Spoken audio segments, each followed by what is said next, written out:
우리의 삶에 살다 보면 흉년이 찾아올 때가 있고 기근이 찾아올 때가 있습니다. 삶이 너무나도 어렵고 정말 모든 것이 다 끝난 것처럼 여겨져서 이 자리를 벗어나고 싶을 때가 또 우리의 삶에 찾아올 때가 있게 되는 것 같습니다. 제가 지난주에 한 목사님 말씀을 듣다가 한 전도사님 이야기를 듣게 되었는데 그 전도사님 이야기가 참 인상적이었습니다. 이 전도사님이 신학교에 들어가서 이제 사역을 시작하게 되었는데 첫 번째 맡은 부서가 청소년 부였습니다. 이제 처음 사역을 하다 보니까 뭐 실수도 많고 또 어설픈 게 얼마나 많이 있겠습니까? 그런데 부서 안에 놀라운 기적이 일어나게 되었는데 50명이었던 아이들이 20명으로 줄어들게 된 거예요. 그러니까 전도사님이 너무 절망스러운 것이죠. 야, 이게 진짜 내가 목회하는 게 맞나? 이렇게 싶을 정도로 너무 절망스러웠습니다. 그래서 그해 여름에 이 아이들을 데리고 수련회를 갔는데 기도원으로 갔어요. 아이들에게 불을 좀 받게 해야 되겠다. 그리고 기도원에 데려가서 이제 뭐 시작이 되었는데 아이들이 기도원에서 사고만 치고 돌아왔습니다. 뭐 다 이것저것 다 부수고 뭐 그러다가 결국 기도원에서 은혜도 못 받고 그리고 수련회에서 돌아오게 되었어요. 전도사님이 야, 이 길은 내 길이 아닌가 보다. 너무나도 가난해진 마음을 갖게 되었습니다. 그래서 학교에 가서 자퇴서를 준비했어요. 나는 도무지 목회의 길 갈 수 없겠다. 그리고 자퇴서를 써서 그리고 제출하려고 하는데 제출하려고 가는 길에 운동장을 지나다가 야구방망이에 머리가 맞아서 그냥 머리가 깨졌어요. 그래서 급하게 응급실 가느라 그날 자퇴서를 결국 내지를 못했습니다. 야, 이게 진짜 무슨 일인가 싶어서 뭐 친구랑 이야기하고 다시 또 자퇴서를 내려고 하는데 그날 또 손에 진해가 물려서 결국 또 자퇴서를 못 냈다는 거예요. 진짜 이게 무슨 일인가? 난 진짜 하나님의 종이 아닌가 보다. 그래서 정말 자퇴서를 또 작성을 해서 그리고 내려고 하는 그날 공사 현장 가다가 맨홀에 빠져서 허리를 다치는 바람에 또 자퇴서를 못 내셨다는 거예요. 결국 도망도 못 가고 신학교를 그렇게 졸업을 했다. 그런데 신학교를 졸업하고 나서 하나님이 얼마나 그 교회 안에 은혜를 주시고 부흥을 주시는지 정말 놀랍게 목회하는 것을 이야기를 해주셨습니다. 여러분, 누가 막으신 것이죠? 하나님께서 막으신 것이죠. 여러분, 우리가 흉년의 때에 우리는 언제나 그 자리를 도망가고 싶어 합니다. 어려우면, 힘들면 그냥 그 자리를 도망가고 싶어 하죠. 그런데 하나님께서는 그 자리에 머물라고 말씀하실 때가 있습니다.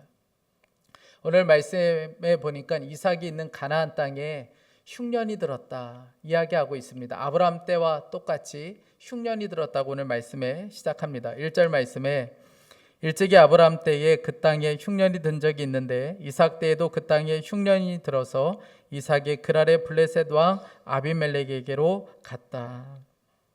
여러분, 75세 아브라함이 하나님의 말씀에 순종하여 가나안 땅에 갔는데 그 땅에 흉년이 들게 되죠.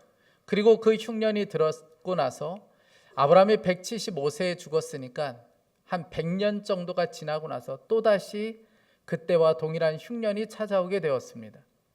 여러분, 여기서 말하는 이 흉년이라는 것은 단순히 조금 살기 어려웠다, 먹고 살기 조금 어려웠다 이 정도를 말하는 것이 아니라 도무지 그 땅에서는 사람이 살 수 없게 되었다라는 의미를 가지고 있습니다. 여러분, 아브라함은 약속의 땅에 흉년이 들었을 때 아브라함은 곧장 우리가 앞에서 살펴본 것처럼 이집트로 도망치게 되었죠. 먹을 것을 찾기 위해서 이집트로 그가 달려갔습니다. 여러분, 그러면 그의 아들은 어떻게 했을까요? 이삭도 별반 다르지 않았습니다. 오늘 말씀해 보니까 그 땅에 흉년이 드니까 이삭이 그랄의 블레셋 왕 아비멜렉에게로 갔다. 그랄로 갔다라고 이야기합니다. 여러분, 그랄로 갔다라는 것은 이 이삭이 이집트로 가는 길에 그랄에 머물렀다는 말입니다. 여러분, 그랄은 가나안 땅의 마지막 지점이에요. 이 그랄을 지나면 이제 이집트 땅이 되는 것입니다. 그러니까 마지막 그 경계선에 그냥 그 자리에 있게 되었던 것이죠. 여기만 넘어가면 이제 가나안 땅을 떠나서 이집트에 도착을 하게 되는 것입니다. 여러분, 이삭의 행동은 이상할 것이 하나도 없고 나쁘다고 말할 수도 없습니다. 왜냐하면 굉장히 상식적이고 너무나도 합리적인 방법이죠. 여러분, 한 가정에 어려움이 처해져 있어요. 그러면 가장은 무슨 일이라도 해야 되는 거예요. 여러분, 가족들이 다 굶어 죽도록 내버려 둘 수 있겠습니까? 그러니 무슨 일이라도 해야 되고, 여러분, 먹고 살 수 있는 곳으로 찾아가야 되는 것은 당연한 것이고 합리적이고 상식적인 것이죠. 그런데 하나님께서는 그 상식적이고 그 합리적인 길로 가지 말라고 말씀하세요. 2절 말씀에 보면 주님께서 이삭에게 나타나셔서 말씀하셨다. 이집트로 가지 말아라. 내가 너에게 살라고 한 이 땅에서 살아라. 하나님께서는 이집트로 내려가지 말아라. 약속의 땅, 이 가나안 땅에 그냥 머물러 있으라 하나님께서는 말씀하셨습니다. 그러시면서 하나님께서는 약속의 말씀을 주시는데 4절 말씀입니다. 너의 자손이 하늘의 별처럼 많아지게 하고 그들에게 이 땅을 다 주겠다. 이 세상 모든 민족이 내 씨의 덕을 입어서 복을 받게 하겠다. 여러분, 이 땅에 있으면 죽을 것 같아요. 이 땅에서는 하루도 살 수 없을 것 같아요. 그런데 하나님께서는 이 땅을 떠나지 말아라. 이 땅을 떠나지 않고 이 땅에 머물러 있으라. 그러면 내가 너에게 복을 주겠다. 너에게 약속한 그 약속을 이루어 주겠다. 하나님께서는 말씀을 주셨습니다. 여러분, 우리가 때로는 우리가 있는 자리에서 떠나야 될 것처럼 여겨질 때가 있어요. 너무 힘들고 너무 죽을 것 같고 도무지 여기서는 안 되는 것 같아서 떠나고 싶을 때가 있습니다. 그런데 하나님께서는 막으실 때가 있어요. 가지 못하도록, 그냥 그 자리에 머물도록 하나님께서 막으실 때가 있습니다. 성도님 한 분이 남편과의 여러 갈등으로 인하여 상담을 오셨어요. 제가 이야기를 들어보니까 너무 괴로우실 것 같아요. 야, 정말 어떻게 이렇게 사실 수 있나 싶을 정도로 너무 힘든 상황이었습니다. 그런데 제가 이야기를 다 듣고 보니까 이것이 다 남편의 문제만은 아니라는 것을 깨닫게 되었어요. 그래서 그 아내 성도님에게 이야기했어요. 다시 한번 사랑을 결단을 하시고 다시 한번 해보시라. 그렇게 말씀을 드렸습니다. 그런데 제가 그렇게 이야기하고도 너무 미안한 마음이 들었어요. 왜냐하면 다시 결단하고 그 자리에 머문다는 것이 얼마나 어려운 일인가를 잘 알고 있었기 때문에 오히려 제가 그렇게 말하고도 너무나도 죄송한 마음이 들었습니다. 그런데 며칠 지나지 않아서 이분이 연락이 왔어요. 그렇게 해보겠다고. 목사님 말씀하신 대로 제가 그렇게 해보겠습니다. 여러분, 그렇게 하면 좀 삶이 변화가 일어나야 되지 않겠습니까? 몇 년이 지났는데도 삶이 변화가 없어요. 오히려 더 상황은 나빠지게 되었고 이제 남편이 교회를 못 가게 할 정도가 되었습니다. 그럼에도 불구하고 주님이 마음 가운데 너 떠나라. 이제 그 남편하고 헤어져라. 이런 마음을 안 주셨기에 그냥 그 자리에 계시다는 거예요. 그냥 그 자리에 머물러 있다는 거예요. 여러분, 나는 지금 죽을 것 같은데, 나는 지금 너무나도 힘들고 괴로운데 주님은 그냥 거기에 머물러 있으라. 여러분, 이러면 주님께 너무 서운한 마음이 들어요. 주님이 내 마음은 전혀 알지도 못하시고 그냥 그렇게 말씀하시는 것 같아서 너무 서운한 마음이 들 때가 있습니다. 그런데 여러분, 주님이 그냥 그 자리에 머물라고 말씀하시면 그냥 그 자리에 머물러 있는 것이 필요합니다. 여러분, 왜 그렇습니까? 앞이 보이지 않고 죽을 것 같아도 그 자리가 바로 하나님과 함께하는 자리이기 때문에 그렇습니다. 오늘 3절 말씀에 이렇게 말씀합니다. 내가 이 땅에서 살아야 내가 너를 보살피고 너에게 복을 주겠다. 네가 이 땅에 살아야 내가 너를 지켜줄 수 있고 내가 너에게 복을 줄 수 있어. 그런 이 땅에 그냥 머물러 있으라. 하나님 그렇게 말씀하신 것이죠. 여러분, 이것이 바로 이삭이 받은 최고의 복입니다. 그가 받은 최고의 복은 하나님이 함께 하시는 복이에요. 그러므로 여러분, 우리에게 최고 복된 자리는 우리의 배를 채워주는 것들이 가득한 곳이 우리에게 복된 자리가 아니라 하나님이 말씀하신 그곳, 하나님이 함께하는 그곳, 하나님과 동행하는 그곳이 우리에게는 최고로 복된 자리가 되는 것입니다. 결국 하나님의 말씀에 순종하여 이삭이 그 땅에 그냥 머물러 있게 됩니다. 오늘 6절 말씀에 보면 그래서 이삭은 그랄에 그대로 머물러 있었다. 여러분, 그러나 그랄에 아주 간단하게 이렇게 설명하고 있지만 그랄 땅에 그냥 머물러 있는다는 것은 너무나도 괴로운 일이고 힘든 일입니다. 정말 죽음을 각오해야 되는 일이었고 너무나도 두려운 일이었어요. 아니나 다를까 그 땅에 머무르는 동안에 이삭 안에 두려움이 찾아오기 시작합니다. 가장 큰 두려움 중에 한 가지는 리브가로 인한 두려움이었어요. 리브가의 미모가 상당했던 것 같아요. 그 주변에 있는 사람들이 리브가를 주목하기 시작했습니다. 그때 이 이삭 마음 안에 두려움이 찾아왔어요. 사람들이 와서 나를 죽이고 내 아내를 빼앗아 갈 수도 있겠다라는 두려움이 찾아왔습니다. 그래서 그때부터 이 리브가를 아내라고 부른 것이 아니라 누이라고 부르기 시작했습니다. 여러분, 이 이삭은 아버지 아브라함이 칼을 내리칠 때에도 도망치지 않았던 담대한 사람이 이삭이었습니다. 그런데 자기 목숨이 위험해지니까 그때부터 거짓말이 나오기 시작하고 아내를 누이라고 부르기 시작했습니다. 여러분, 어느 장면이 생각나지 않습니까? 아브라함도 똑같았죠. 아브라함도 이집트로 도망쳤을 때 자기 생명이 위험해지자 그가 그때 리브가를 향하여 누이라고 부르기 시작했습니다. 여러분, 상황이 어려워지니까, 두려움이 찾아오니까 아버지가 했던 그 모습 그대로 아들도 하는 것을 보게 됩니다. 여러분, 한동안 그렇게 아내를 동생이라고, 여동생이라고 부르면서 그렇게 지내기 시작했어요. 그런데 어느 한날 이 아비멜렉 왕이, 블레셋 왕 아비멜렉이 이렇게 보는데 이삭이 이 아내를 껴안고 있는 거예요. 그 모습을 보는 순간에 이 블레셋 왕 아비멜렉이 알아차립니다. 아, 동생이 아니었구나, 아내였구나 라는 것을 깨닫게 됩니다. 그래서 이 이삭을 불러다가 책망을 하기 시작하죠. 네가 어쩌자고 그렇게 거짓말을 했느냐. 그러면서 엄청난 책망하고 민망한 상황이 벌어지게 됩니다. 여러분, 그렇게 책망하고 나서 이삭을 감옥에 가두는 것이 사실 정상이죠. 그런데 오늘 말씀해 보니까 이삭을 감옥에 가둔 것이 아니라 이 백성들에게 엄하게 경고했습니다. 이 땅에 있는 모든 사람들은 이삭과 리브가를 건들지 말아라. 만약 그렇게 하면 누구라도 그 사람은 사형에 처하겠다고 경고를 내립니다. 그 말씀이 11절 말씀이에요. 아비멜렉은 모든 백성에게 경고를 내렸다. 이 남자와 그 아내를 건드리는 사람은 사형을 받을 것이다. 여러분, 누가 하신 일입니까? 하나님께서 아비멜렉을 통하여 이삭의 가족들을 보호해 주신 것이죠. 여러분, 3절 말씀에 이렇게 말씀하셨잖아요. 내가 이 땅에서 살아야 내가 너를 보살피고 복을 주겠다.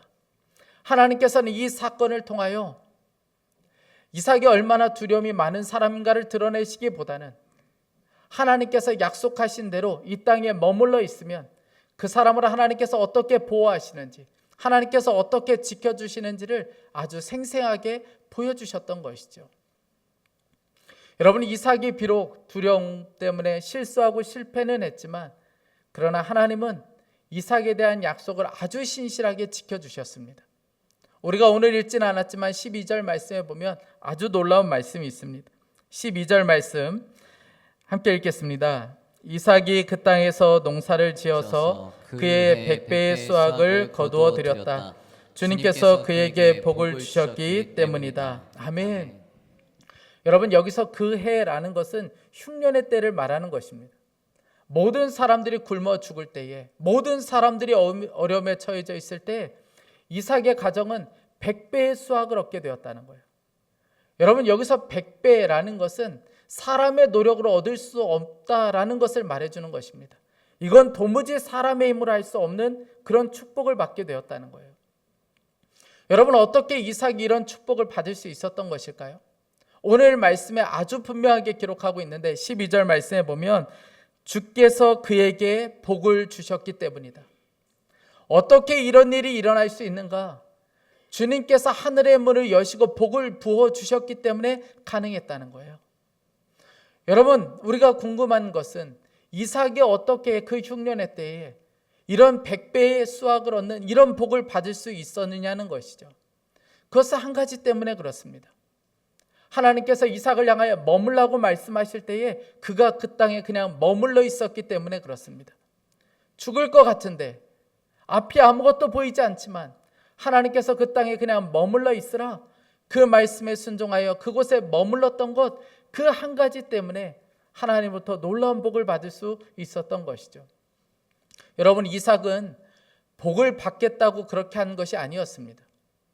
이삭은 하나님께서 그냥 버티라고 말씀하셔서 그냥 버틴 것뿐이었어요.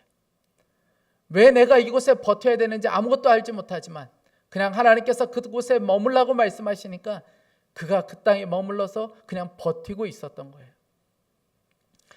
제가 곰곰이 생각해 보니까 성도님들을 만나서 제가 상담을 할 때 요즘 이런 말을 자주 하고 있다는 것을 알게 되었어요.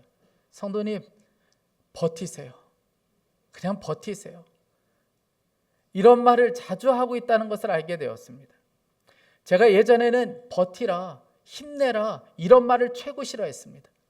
너무나도 힘들고 어려운데 누군가 옆에서 힘내세요, 버티세요 이러면 아예 듣고 싶지도 않아요. 버티라, 조금만 기다려라 이런 말이 너무 싫었습니다. 그런데 제가 짧은 시간이지만 살아보니까, 그리고 제가 목회를 하면서 많은 성도님들을 보니까 여러분 그냥 버텨야 될 때가 있더라고요. 그냥 아무것도 할 수 없고 그냥 버텨야 될 때가 있어요. 그냥 하나님이 주시는 말씀 하나 붙잡고 그냥 그 자리에서 버텨야 될 때가 있다는 것을 알게 되었습니다. 여러분 그렇죠? 진짜 그냥 버텨야 될 때가 있어요. 저는 이것을 인내라고 말하고 싶습니다. 여러분 우리가 버티고 있으면, 그 자리에 인내하고 있으면 누군가가 우리를 보고 계세요. 바로 하나님이 보고 계시죠. 하나님이 우리를 주목하여 보고 계십니다. 오스왈드 챔버스가 쓴 주님은 나의 최고봉을 보면 믿음의 인내라는 제목의 글이 있습니다. 인내는 단순한 지구력이 아닙니다. 그것은 하나님의 손 안에 있는 삶에 대해 끝까지 신뢰하는 힘입니다. 신앙인의 삶은 마치 명궁수의 활과 같습니다. 하나님께서 당신을 조용히 들어 올리시고 눈에 보이지 않는 관역을 향해 화의 시위를 당기고 계십니다. 우리는 말합니다. 하나님, 너무 오래예요. 더는 못 버티겠습니다. 그러나 하나님은 대답이 없이 정확한 때를 기다리십니다. 왜냐하면 그분은 관역을 아시고 우리는 그저 그분의 손에 있을 뿐이기 때문입니다. 욥은 절망 속에서도 말했습니다. 그분이 나를 죽이실지라도 나는 그를 기다릴 것입니다. 믿음이란 상황을 이해해서 생기는 감정이 아니라 하나님의 거룩한 사랑을 알고 그분께 나를 던지는 용기입니다. 보이지 않아도 들리지 않아도 느껴지지 않아도 하나님은 선하시다는 진리에 자기 자신을 걸어보는 것, 그것이 바로 믿음입니다. 예수님은 그렇게 우리를 위해 모든 것을 거셨습니다. 그분은 오늘 우리에게도 묻고 계십니다. 너는 나를 믿고 너의 인생을 나에게 걸 수 있겠니? 내 안에 여전히 믿음이 닿지 않은 영역이 있다면 그곳이야말로 주님의 손에 맡겨야 할 자리입니다. 여러분, 하나님께서 복을 주실 수 있는 자리에 있는 것이 필요합니다. 그 자리는 하나님께서 말씀하신 자리예요. 하나님과 함께하는 자리입니다. 여러분, 그래야 하나님도 우리에게 복을 주실 수 있습니다. 복을 받는 원리를 알아야 하늘의 복을 누릴 수 있게 되는 것이죠. 제가 참 제 어머니에게 감사한 것이 한 가지가 있는데, 그것은 제 어머니가 어머니의 자리를 잘 지켜주신 것이 너무나도 감사합니다. 제 어머니는 결혼하시기 전에 가죽 자켓을 입고 다니고, 그리고 집에 일하시는 분들이 있을 정도로 그렇게 사셨다고 하니 아마 잘 사셨던 것 같아요. 그런데 시집으로 오시고 나서부터 고생길이 열리게 되었어요. 10남매의 맏며느리로 그렇게 생활을 하셔야 됐고, 그리고 아버지는 게다가 술을 굉장히 좋아하셨습니다. 그리고 세상을 너무나도 좋아하셨어요. 제가 아직도 생생하게 기억하고 있는데, 아버지께서 술을 드시고 들어오시면 온 동네가 시끄러웠고 밤새 잠을 못 잤습니다. 밤새 그렇게 어린 나이에 시달려야만 했습니다. 그런 생활을 매일같이 보내야 됐고, 그것이 저에게는 끔찍한 고통처럼 여겨졌어요. 그 소리를 듣지 않으려고 이불을 뒤집어 쓰고 참 많이 울었던 것 같아요. 그때에도 어머니는 그 자리를 잘 지켜주셨어요. 힘들고 죽을 것 같지만 그냥 그 자리를 버티고 견디셨어요. 그런데 어느 날 어머니께서 저에게 이렇게 말씀하시더라고요. 우리 그냥 같이 죽자. 저 그날 너무 무서웠습니다. 어머니가 같이 죽자는 말을 처음 하셨어요. 그 정도로 어머니에게는 너무나도 고통의 시간이었던 것 같아요. 너무 힘드셔서 그냥 같이 죽자고 말씀하시는 그 말씀이 저에게는 너무나도 두려운 말로 들려왔습니다. 그런데도 불구하고 어머니는 다시 정신을 차리시고 기도하며 골방에 들어가 하나님을 향하여 찬양하며 말씀을 붙잡고 그렇게 버티고 견디셨어요. 사업의 어려움으로 사기로 인하여 가정이 다 경매로 넘어가게 되었을 때, 완전히 빈털터리가 되었을 때도 어머니는 늘 그 자리를 지키고 계셨습니다. 제가 확신하건대 만약 어머니가 그 자리를 지켜주지 않으셨다면 아마 우리의 가정 안에 하나님의 은혜는 없었을 겁니다. 그리고 저 역시 이 자리에 아마 없었을 겁니다. 저 역시도 마찬가지예요. 여러분, 사역이 늘 쉽고 재밌기만 하겠습니까?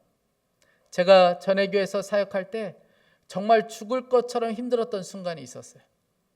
너무나도 힘들고 그냥 도망가고 싶은 마음밖에 없는 그런 순간이 저에게 있었습니다. 그냥 사람을 만나는 것이 너무 싫었어요. 야, 사람이 어떻게 이럴 수 있으며 교회가 어떻게 이럴 수 있는가. 그래서 사람 만나는 것이 싫고 사람과 대화하는 것도 싫을 정도였습니다. 그래서 이 자리를 그냥 도망가고 싶은 마음밖에 없었어요. 그런데 그때 도망갈 곳이 없어요. 저를 불러주는 곳이 있어야 가죠. 그래서 그냥 그 자리에 있었어요. 그런데 저는 그 순간에 정말 많은 것을 배웠습니다. 가장 어려운 순간에 저는 가장 많은 것들을 배우는 순간이었어요. 그때 저는 인내를 배웠어요. 그때 사람을 어떻게 사랑해야 되는지 사랑하는 법을 배웠습니다. 하나님께서 제 마음을 찢어 넓히셔서 어떤 상황과 어떤 사람을 만나도 그것을 대할 수 있는 하나님께서 넉넉한 마음도 그 순간에 허락해 주셨습니다. 정말 어려운 순간이었지만, 죽을 것 같이 어려운 순간이었지만, 도망갈 곳이 없어서 그냥 그 자리에 머물러 있었지만 하나님께서는 그때 저에게 가장 많은 훈련과 가장 많은 것을 배우게 해주셨습니다. 설교에 강해에 정말 탁월한 목사님이 계신데 존 메가더 목사님이세요. 이분이 겉으로 보기에는 참 편안한 그런 목회를 하신 것 같은데 목회를 하시면서 굉장히 많은 어려움이 있으셨다는 거예요. 가장 큰 어려움은 사람으로 인한 어려움이었습니다. 애지중지 키웠던 제자 5명이 있었어요. 그런데 이 5명의 제자가 어느 날 교회 중직자와 함께 목사님을 찾아왔어요. 그러면서 말도 안 되는 이야기를 하면서 교회를 떠나시라, 그렇게 이야기를 하신 거예요. 마음에 너무나도 괴로운 마음이 들었습니다. 마음 한편에 깊은 배신감과 야, 너희들마저 나한테 어떻게 이럴 수 있니? 이런 마음이 들었습니다. 그것이 그들이 원하는 대로 되지 않고 실패로 끝나긴 했지만 사람들로 인한 배신과 상처로 인하여 더 이상 목회를 할 힘이 없게 되었습니다. 그래서 도망치고 싶었는데 도망칠 곳이 없었다는 거예요. 그래서 그 자리에 그냥 머물러 있었습니다. 한 2년, 3년 정도 지났을 때 성도들 250명이 교회를 떠났어요. 떠나면서 그들이 모진 말로 목사님에게 상처를 주었습니다. 설교가 재미없다, 지루하다, 목사님에게 온갖 험한 말들을 쏟아놓고 그들이 250명이 교회를 떠났습니다. 죽을 것 같았어요. 그래서 이 교회를 좀 사임해야겠다, 그런 마음이 들었습니다. 그런데 그때에도 갈 곳이 없어서 그냥 그 자리에 있었어요. 목사님이 그런 이야기 하셨습니다. 갈 곳 없는 은혜가 나를 붙들었습니다. 갈 곳 없는 은혜. 여러분, 사방이 다 막힌 것처럼 여겨지고 하나님은 그냥 그 자리에 머물러 있으라고 말씀하셔서 그냥 갈 곳이 없어서 그냥 그 자리에 있을 수밖에 없을 때, 여러분, 때로는 그것도 은혜가 됩니다. 그 자리가 하나님이 함께 하시면, 그리고 그 자리가 하나님이 말씀하신 자리면 그 자리가 바로 복이 임하는 자리가 우리에게 되는 거예요. 사랑하는 여러분, 우리의 인생의 목적을 바로 해야 합니다. 우리의 인생의 목적은 부자가 되고 성공하는 것이 우리의 인생의 목적이 아닙니다. 여러분, 이삭의 인생의 목적은 부자가 아니었습니다.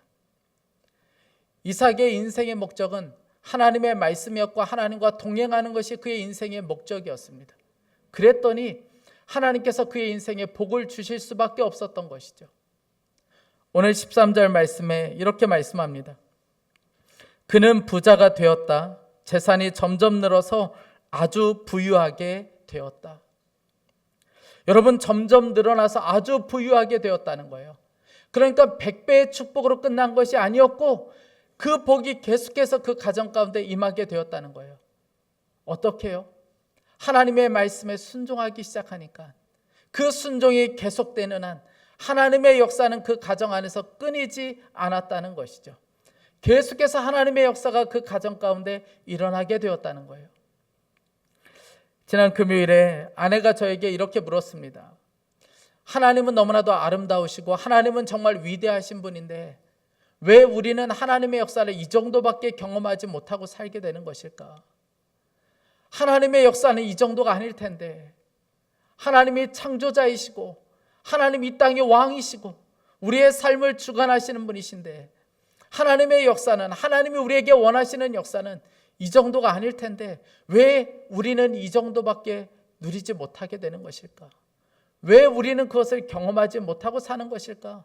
그런 질문을 했습니다. 여러분들도 이런 질문을 해보신 적이 있습니까? 여러분, 왜 그런 걸까요? 하나님은 위대하시고 하나님은 너무나도 아름다우시고 능력이 많으신 분이신데 왜 우리의 삶엔 그 능력을 경험하지 못하게 되는 걸까요? 우리의 삶을 이끄는 것이 하나님의 뜻이나 하나님의 말씀이 아니기 때문에 그렇습니다. 우리는 우리의 삶이 언제나 상식을 따라서 움직여요.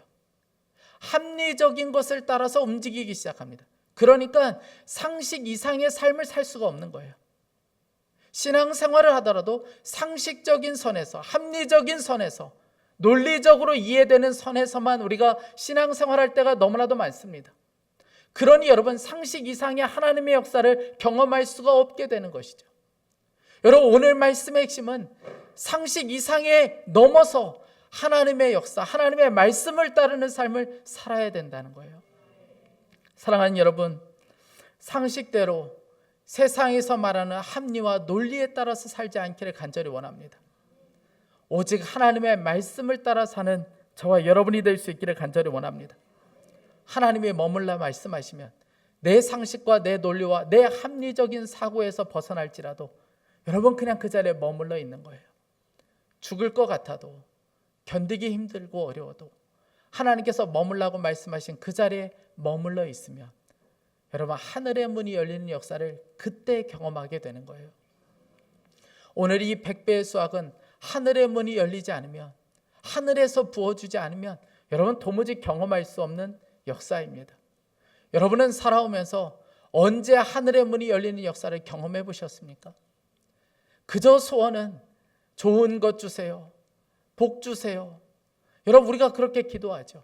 그런데 여러분의 삶 가운데 언제 하늘의 문이 열리는 그 기적을 경험해 보셨습니까? 여러분 오늘도 우리가 경험할 수 있어요.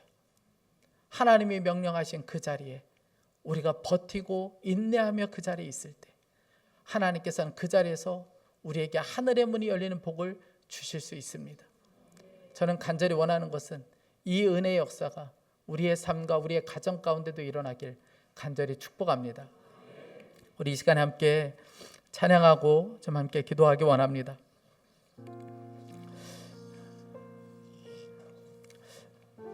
사랑하는 여러분, 버티고 인내한다는 것이 너무나도 힘든 일이죠.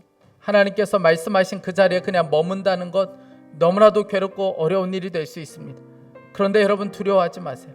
하나님은 그 자리에 함께 하시고 그 자리는 죽는 자리가 아니라 하나님께서 복을 주시려고 그 자리에 세워주신 것입니다. 우리 이 시간에 이 믿음으로 함께 이 찬양을 함께 고백하기 원합니다.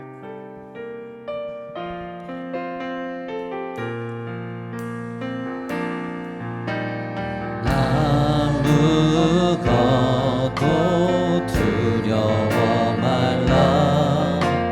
주 나의 하나님이 지켜주시네. 놀라지 마라, 겁내지 마라. 주님 나를 지켜주시네. 내 마음이 힘에 겨워, 내 맘이 힘에 겨워 지칠지라도 주님 나를 지켜주시네. 세상의 험한 풍파 무너질 때도 주님 나를 지켜주시네.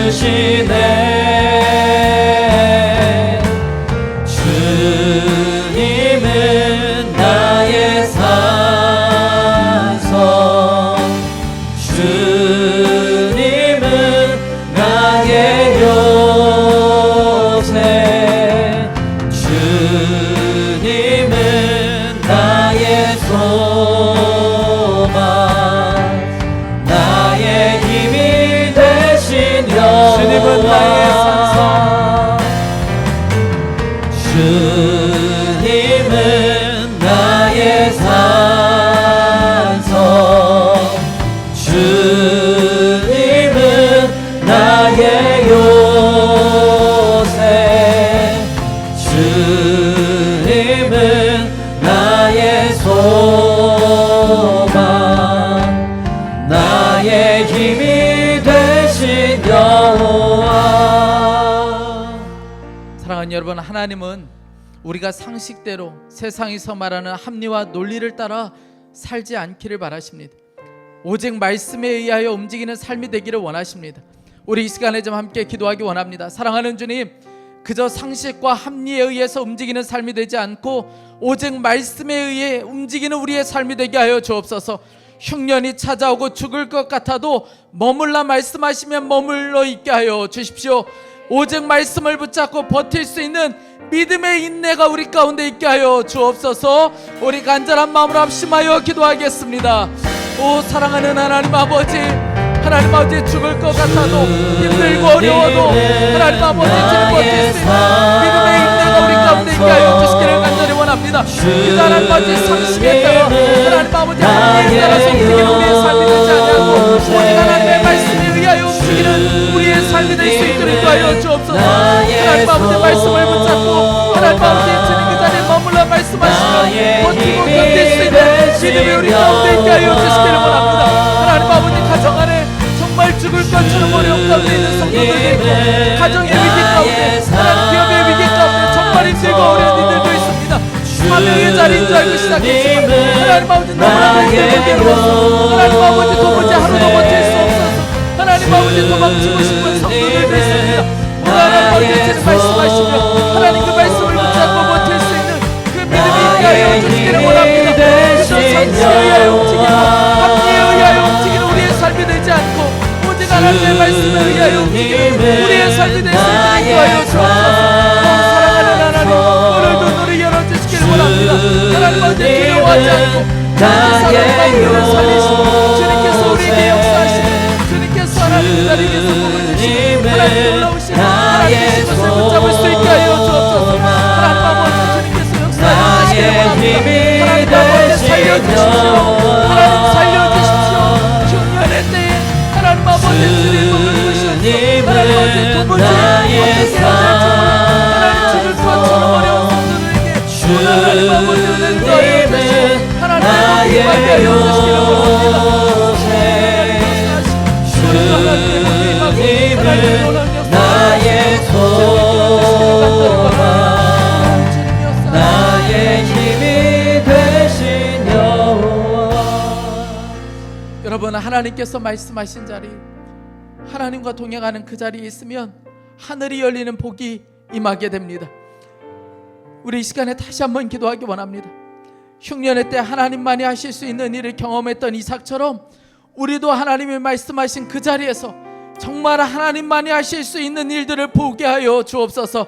하늘의 문이 열리는 역사를 보게 하여 주시고 상식적인 삶 이상의 삶, 하나님 차원의 역사를 우리의 삶과 가정 안에 기업 안에 누릴 수 있게 하여 주옵소서. 우리 간절한 마음으로 주여 한번 부르짖고 기도하겠습니다. 주여,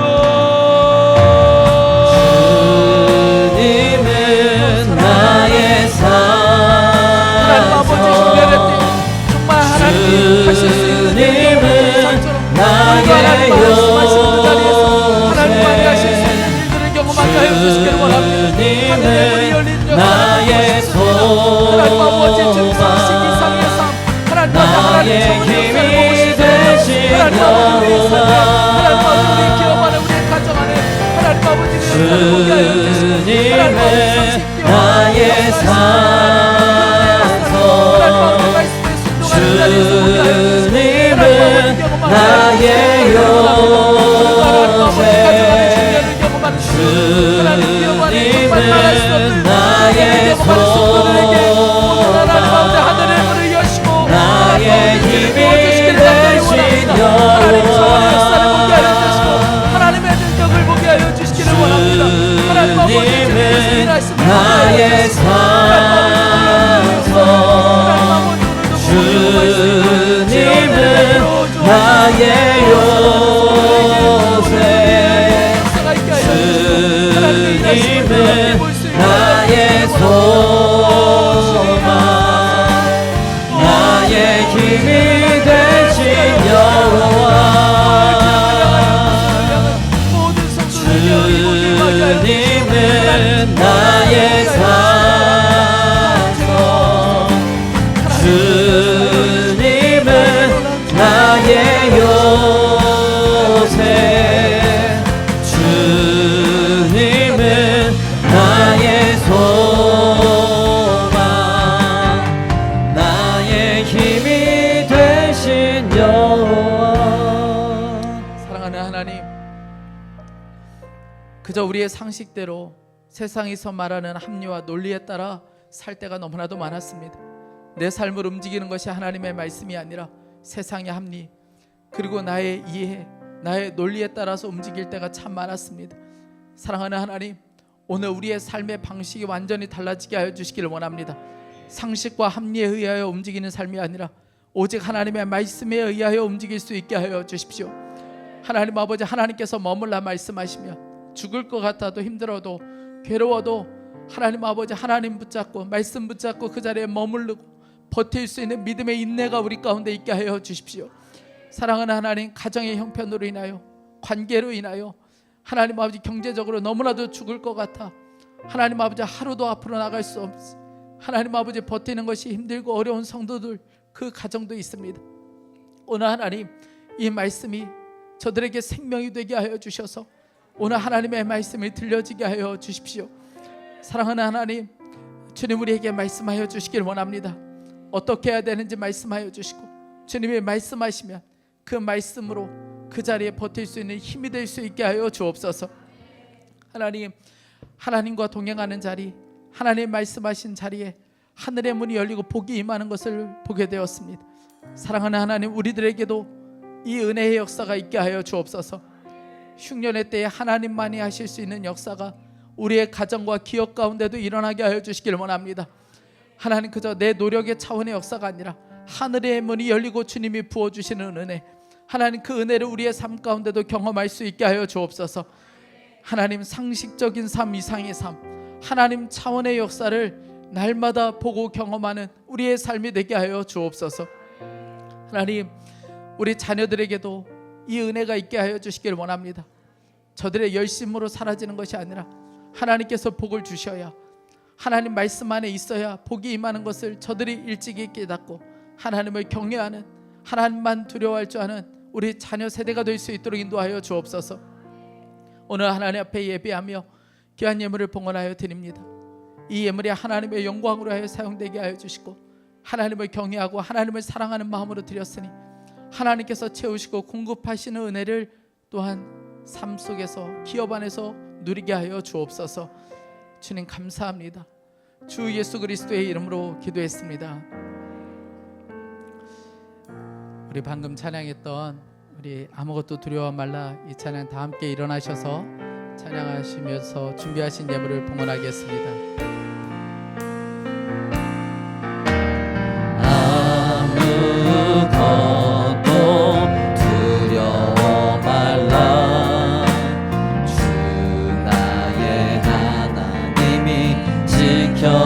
지켜주시네.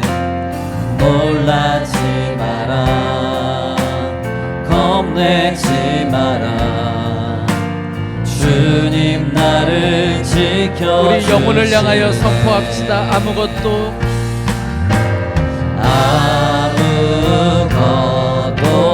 두려워 말라.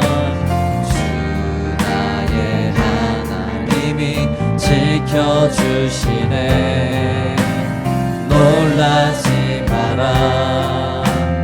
겁내지 마라. 주님 나를 지켜주시네. 내 마음이 힘에 겨워 지칠지라도 주님 나를 지켜주시네. 세상의 험한 풍파 몰아칠 때도 주님 나를 지켜주시네. 주님은 나의 산성, 주님은 나의 요새, 주님은 나의 소망, 나의 힘이 되시며